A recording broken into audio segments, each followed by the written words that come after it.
Hi everyone, Hilmi Arif here, your normal doctor. Today I'll be talking with you guys on the steps of owning your home, especially for first home buyers. Stay tuned.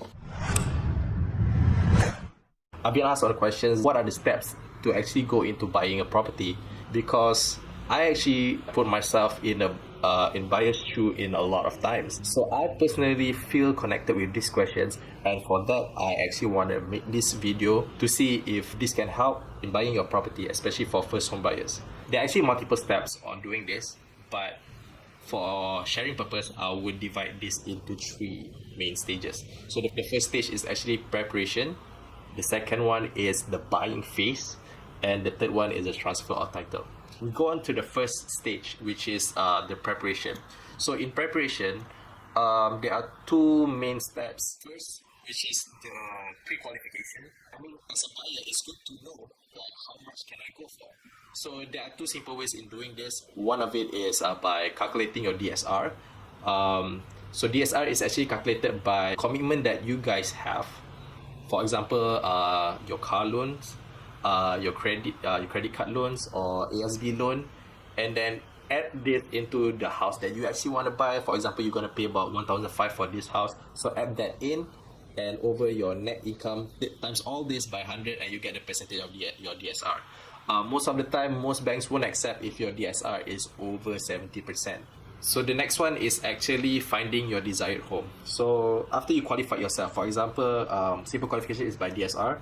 The next one is by looking at your net salary. For example, if you're like earning a 3,000 ringgit per month in salary, it's safe to say that you can actually own about 250,000 worth price of property, and 400,000, 350 and below.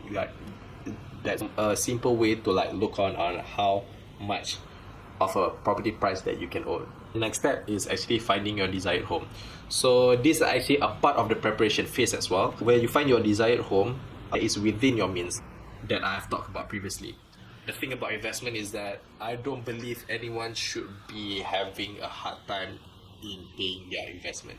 And investment should make you go towards something better, not something that is worse. If you have to like tide yourself, your family from necessities, then you should probably go for a lower property price.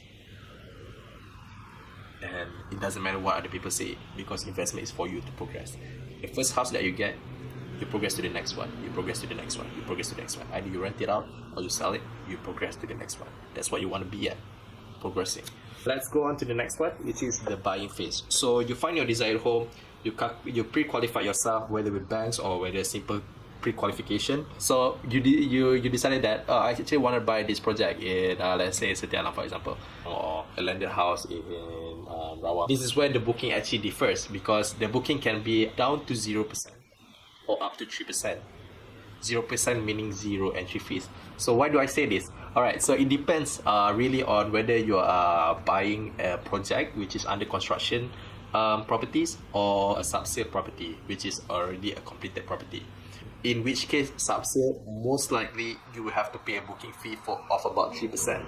If you're looking at a 500,000 property, 3% would be about 15,000. Yep. You have to pay for about 15,000 for the booking price.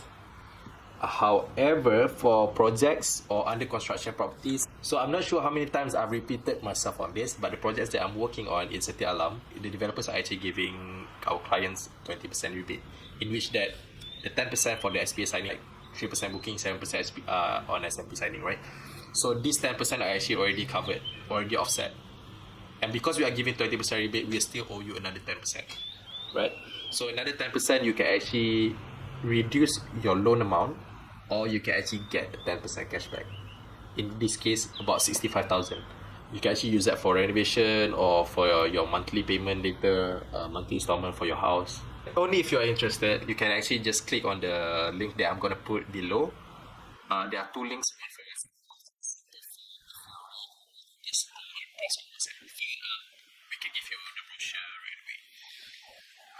Moving on, we are already in the buying phase, which is the second phase.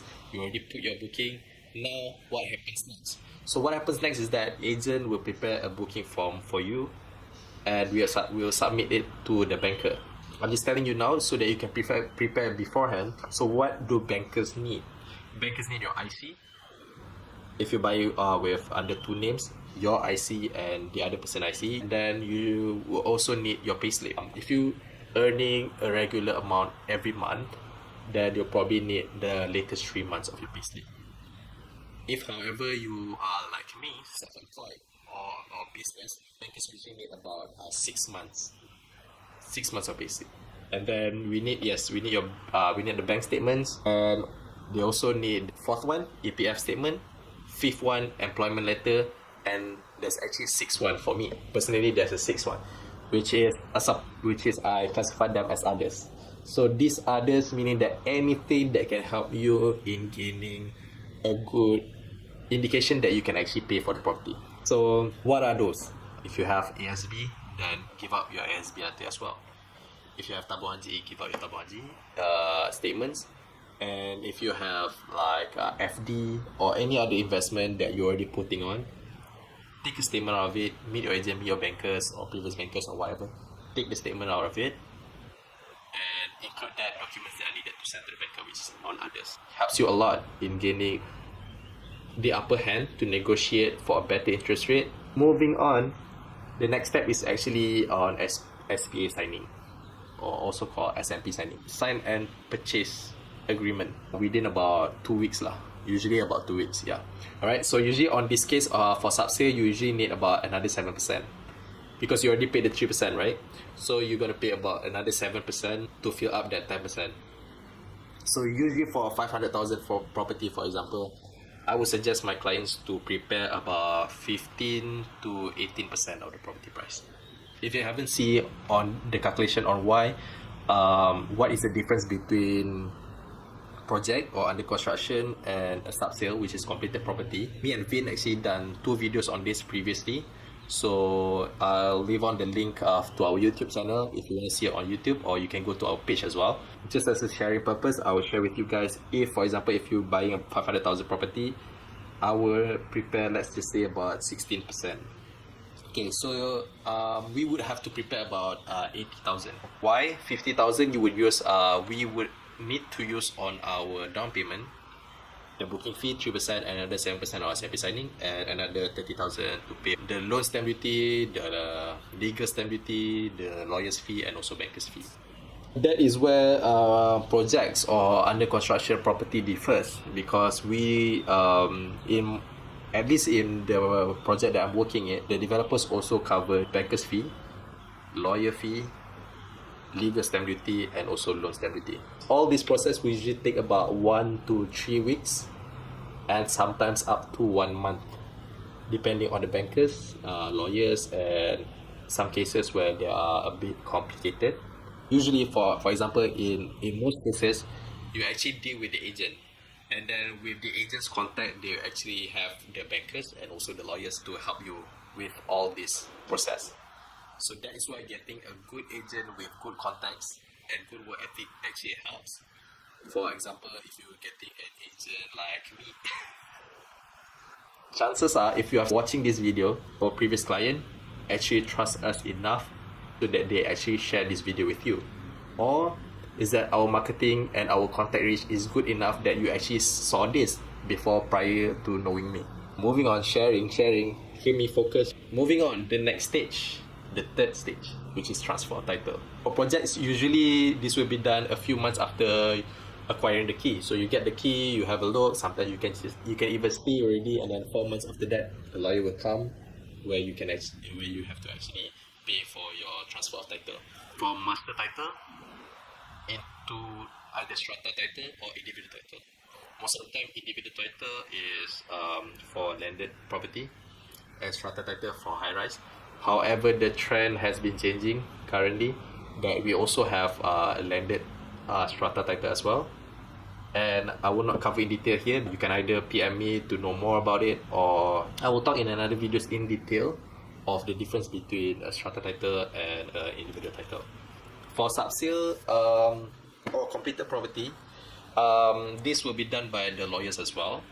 And usually for freehold, it takes about 3 to 4 months. And for leasehold, it takes about 6 months to 1 year. For our target, and this how it differs in terms of pricing, in terms of documentation. So stay tuned for that. So once all these 3 stages are done, ta-da!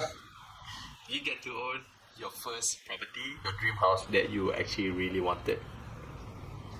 Enjoy, cherish it.